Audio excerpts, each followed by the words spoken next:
people. And basically, what I say in the book Thinking for a Change is that the major difference between successful and unsuccessful people is how they think. That is a truth. The major difference. If I could do one thing for you, I would walk off of this platform today and I would come down to you and I would share with you and I would teach you how to think correctly. Because people that think correctly will be much more successful than people that don't. The greatest gap between successful and unsuccessful people is how people think. And one of the things that successful people do very well is they engage in what I call reflective thinking. And reflective thinking turns experience into insight. It's where we get wisdom. And reflective thinking has the ability, we stop and we pause and we think through it until we get insight out of the experience that we've possibly had. And people that handle failure correctly, they'll talk very candidly about their failures. They're going to say, boy, back in 2002, let me tell you, I failed in this area of my business, or maybe my business went bankrupt. They'll talk very candidly about their failure, but they'll talk just as candidly about what they learned from that failure. Because people that consistently fail do not consistently fail in different areas. They consistently fail because they keep repeating the same failure over and over and over again. And successful people, they have an uncommon attitude about failure and difficulties and disappointments, and they have the ability to get back up and to understand that failure is not final and failure is not fatal. They have the ability not to take themselves so serious. Here's what I've discovered. The more insecure a person is, the more they fear failure. Fear of failure is a sign of a highly insecure person. Insecure people don't attempt things because they're so afraid that they might fail, and so they kind of back off and they say, well, I'm not going to try that. And basically what they do is they say, I would rather not try something and then, quote, not fail than to try something and fail. What I've discovered about successful people is successful people fail a lot more than unsuccessful people. Because they try things a lot more. They attempt more. They risk more. They're not afraid to engage in life. They're not afraid to step out. I saw an expression one time on a wall. It says, don't walk, you might fall. Don't look, you might see. And I went over and wrote on the bottom, don't live, you might die.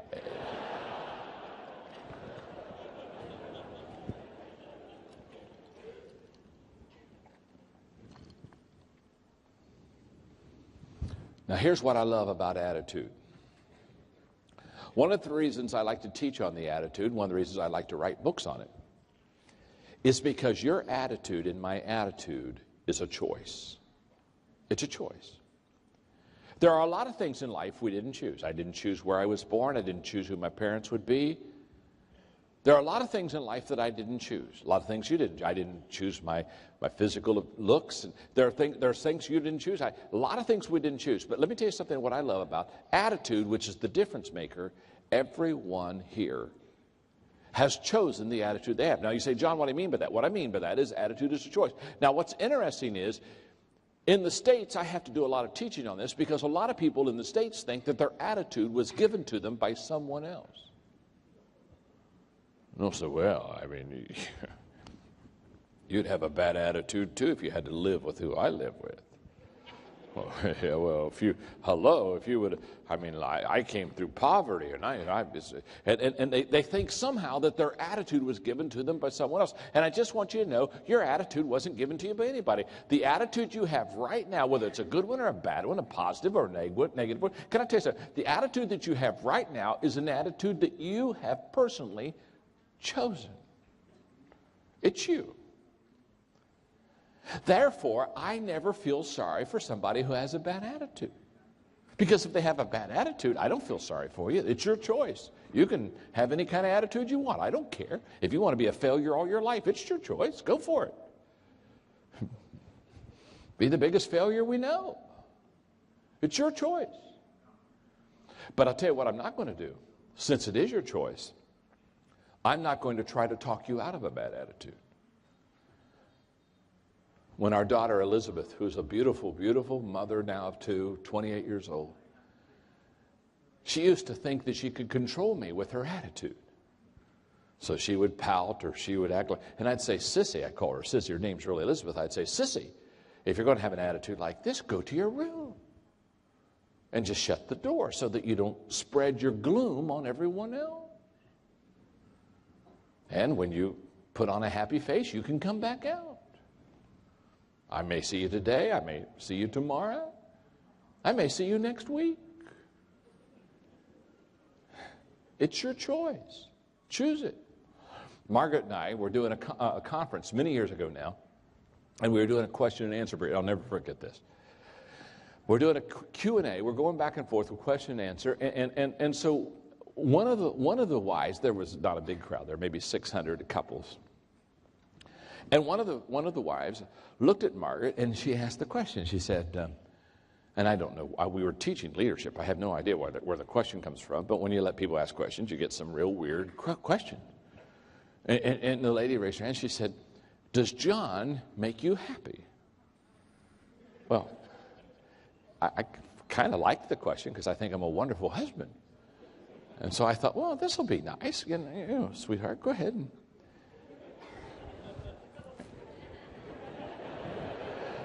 answer that question.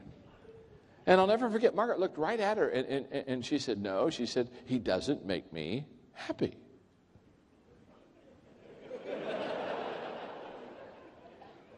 And I said, honey, explain what you mean by that. Have you ever asked somebody to explain what they meant? And so they explained what they meant, and when they finished explaining what they meant, you wish you wouldn't have asked them to. Because, I mean, it's like she was waiting for this question all of her life.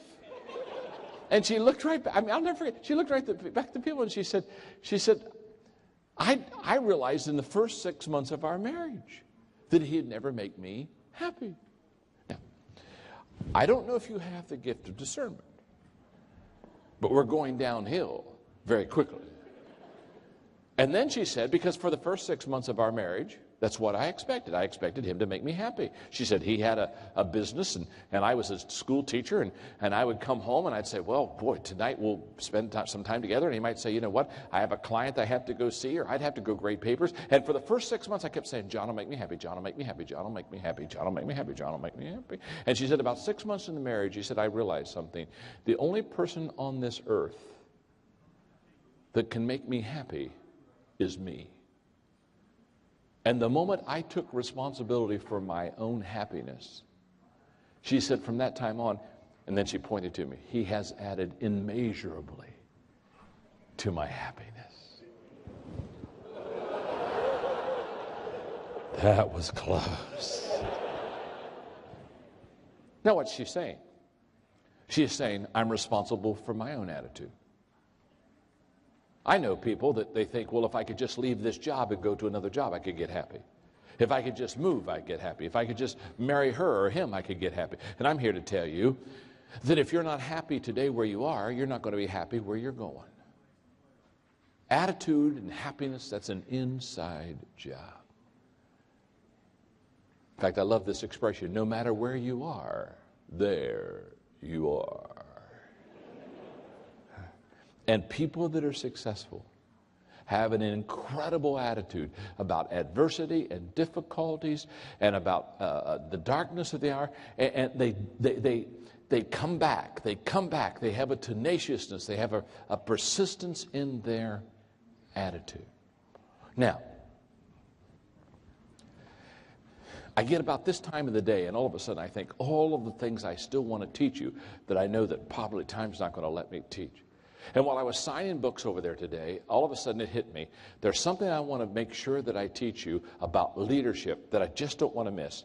And so while I was signing books, I asked them to put this together over here, and they did. And I have no clue if I can really make this work or not.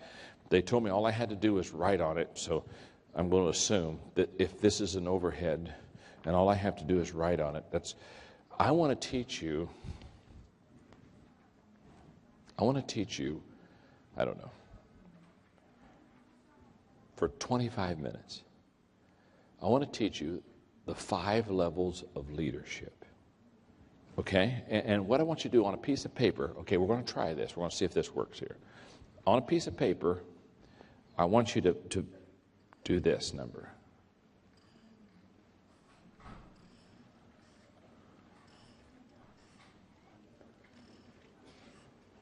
Just like that.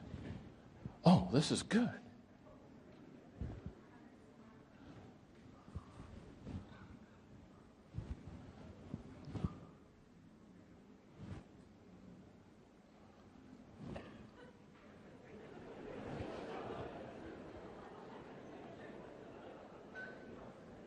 That is the weirdest step I've ever seen in all my life.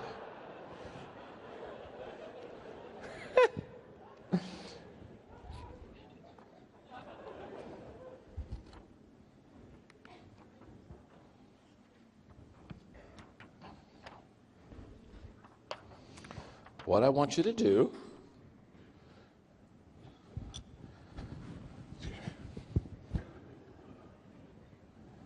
on a piece of paper, do this. Oh, now we are. They didn't tell me I had to do it sideways. Remember, I teach leadership. And I don't have a clue. Oh, but I'm happy. All right. 1, 2, 3, 4. That's the way I want it to look on your paper. Okay? Have you got that? Now, what I'm going to teach here is I'm going to teach you that in leadership and in influencing people, there are 5 levels that we go through. Now, I don't care whether you're in a corporation. I don't care if you're in government. It does not matter to me. It does not matter what your job is or what you're doing.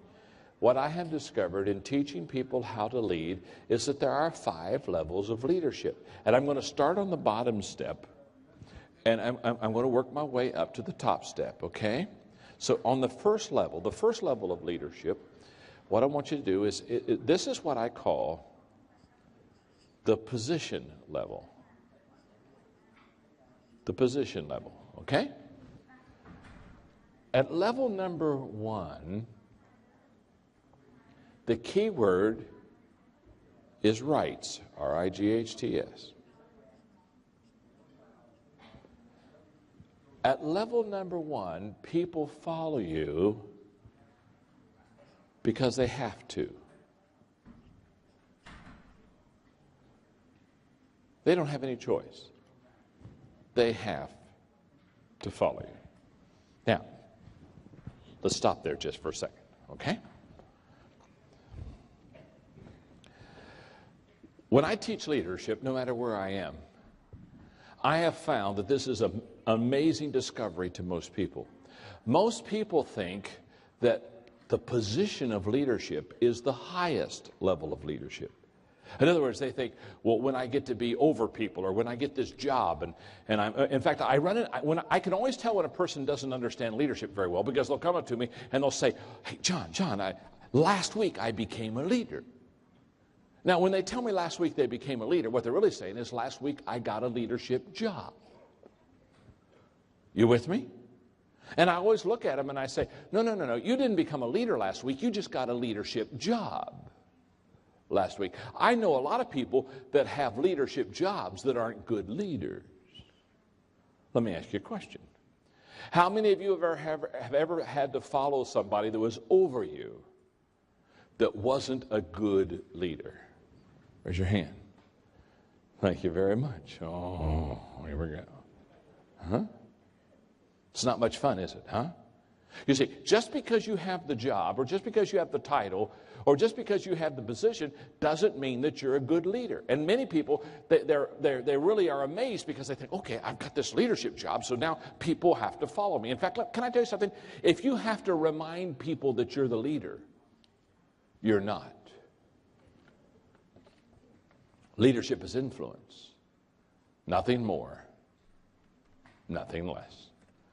And the person with the greatest amount of influence at any given time, for any given reason, in any given group, is the leader of the pack. If you and I would just leave this arena right now and we go to some school, if the children were outside playing at recess, anytime you see children out on a playground, without talking to teachers or overseers at all, you and I could lean up against the fence, and in about 10 minutes we could pick out who the leaders were on the playground. Because a few kids are influencing all the rest of the kids. So when a person gets a job or a title or a position as a leader, the big mistake they make is that all of a sudden they're a leader. Let me tell you something. The position doesn't make the leader makes the position. And level number one is where we start. Now, there's nothing wrong with level number one as long as you and I both understand it's the beginning level of leadership. It's not the final, it's not the highest, it's not the best, it's the beginning level. It's where we all start. Nothing wrong with starting at level one unless we stay at level number one. Level number two. The second level of leadership is the permission level. At level number two, the permission level, the key word is relationships.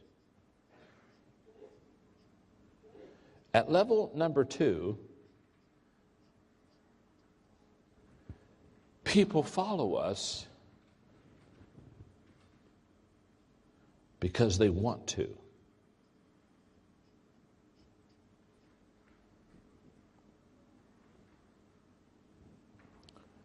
Now notice, there's a major difference between level number one and level number two.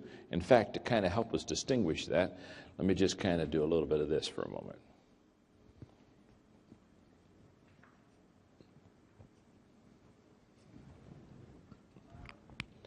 At level number one, people follow you because they have to. At level number two, people follow you because they want to.